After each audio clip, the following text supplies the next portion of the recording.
সংবিধান কারো বাপের না, হাসনাত আব্দুল্লাহ। সংবিধান কারো বাপের না বলে মন্তব্য করেছেন বৈষম্য বিরোধী ছাত্র আন্দোলনের আহ্বায়ক হাসনাত আব্দুল্লাহ। বুধবার দুপুরে সামাজিক যোগাযোগ মাধ্যমে নিজের ভেরিফাইড ফেসবুক পোস্টে তিনি এই মন্তব্য করেন।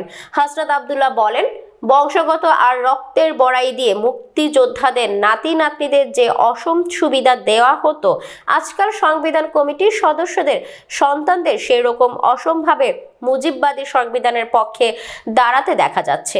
তিনি বলেন, যে কমিটি এই ৭২ এর সংবিধান করেছে, সেই কমিটি পাকিস্তানের সংবিধান বানানোর ম্যান্ডেট দিয়ে তারা ভোট পেয়েছিলেন না, মানে মনে করিয়ে দিলাম। এর আগে সোমবার বিকেলে ফরিদপুরের সরকারি রাজেন্দ্র কলেজ মাঠে আয়োজিত ছাত্র সমাবেশের বক্তব্য হাসনাত আব্দুল্লাহ বলেন, জুলাই বিপ্লবের ঘোষণাপত্রে জন আকাঙ্ক্ষা অন্তর্ভুক্তির লক্ষ্য এই সমাবেশের আয়োজন করে বৈষম্য বিরোধী ছাত্র আন্দোলন। তিনি বলেন, ৮ আগস্ট সরকার গঠন করার পর আজ জানুয়ারির ৬ তারিখ এখন পর্যন্ত কিন্তু দৃশ্যমান একটি বিচারও আমরা দেখিনি। ২০০৯ সালের পিলখানা হত্যাকাণ্ডের বিচার হয়নি, শাপলা চত্বরের হত্যাকাণ্ডের কোনো বিচার হয়নি। আপনারা জানেন ২০১৪, ২০১৮ ও ২০২৪-এর নির্বাচনে যেভাবে কারচুপি করা হয়েছে, সেগুলোর এখন পর্যন্ত কোনো বিচার করা হয়নি।